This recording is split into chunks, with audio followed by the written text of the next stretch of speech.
Now I'm going to show you how to make a homemade mayonnaise, which is much thicker, creamier and tastier than a bought mayonnaise. To make this, you're going to need a electric whisk, a hand mixer, a round bottomed small basin, 125 mils of oil. I've got sunflower oil. You can use vegetable. You can make it with olive oil, but it comes quite a greeny colour and quite a strong flavour, so you might want to use half vegetable, half olive oil. Salt, lemon juice or vinegar, just to provide a bit of acid. 1 egg, we're going to need just the yolk, so we'll be separating that in a minute. And I might put some garlic in at the end then, just to make it into a garlic mayo. Obviously the flavours you use could be up to you.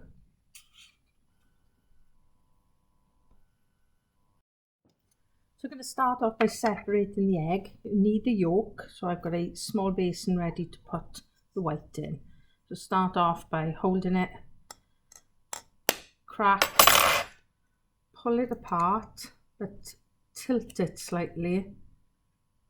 The white will fall away. If your egg is nice and fresh, the yolk should be quite strong and it shouldn't break too easily. You've got a lot of chunks of white there, just scrape them off.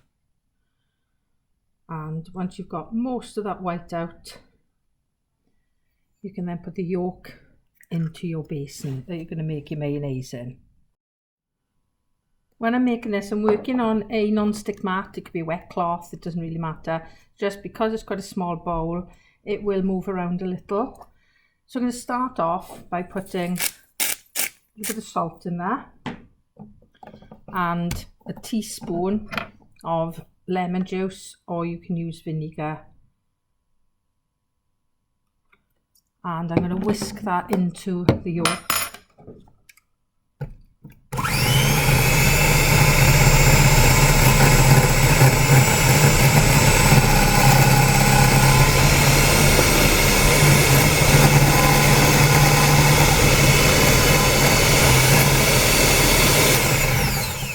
So once you've got that nicely mixed, I'm going to dip a spoon, or you could use a knife, into the oil, and I'm literally going to put a drip or a couple of drips of oil.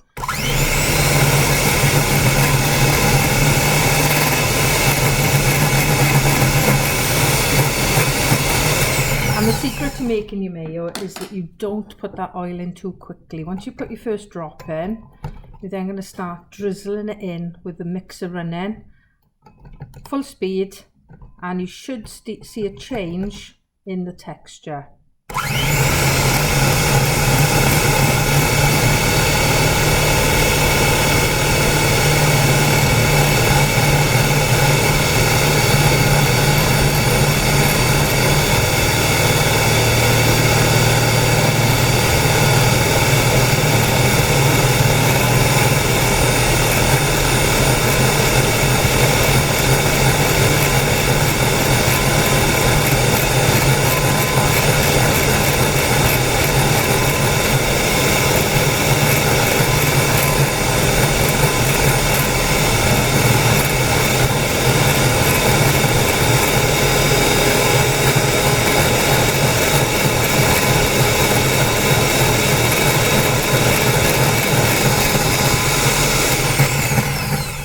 See already starting to look a bit creamy. Still got quite a bit of oil to add in, and the secret is just don't add it too quickly or it will end up runny.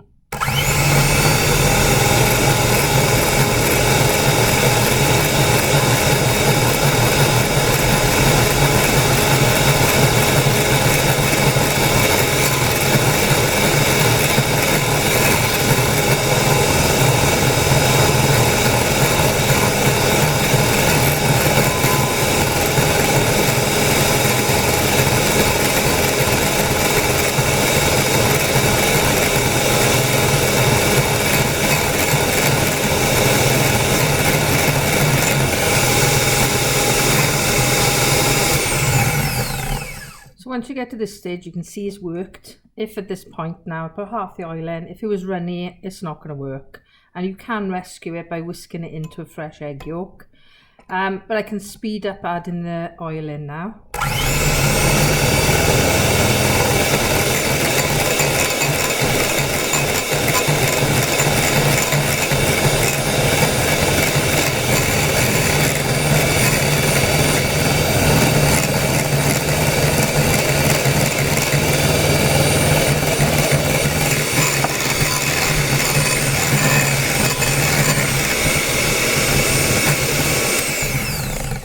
can see now that that egg has emulsified the oil, and it's not going to split, it's not going to separate, it's really thick. You can see it on the mixer.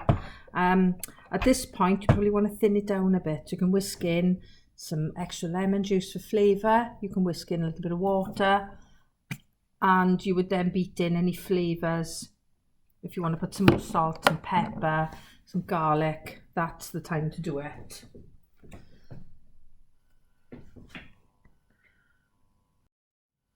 What you will notice, as you whisk in a bit of water, it should get a bit lighter in colour, and it will really start to look like mayo. If you've used eggs with a very strong orangey yolk, it will look quite yellowy at this point, and I think that's just part of the nice thing of making your own.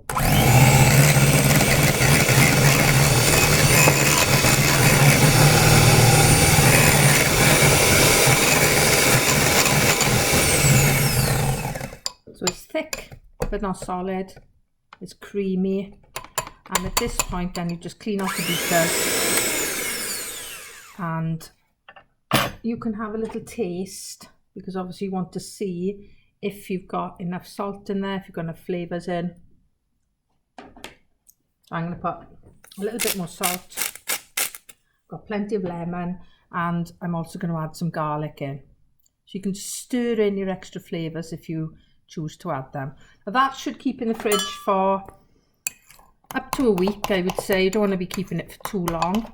You can use it as a dip, you can use it just in sandwiches like you put mayo, but it also makes a really nice coleslaw. As you can see, it's got a nice thick wobbly texture.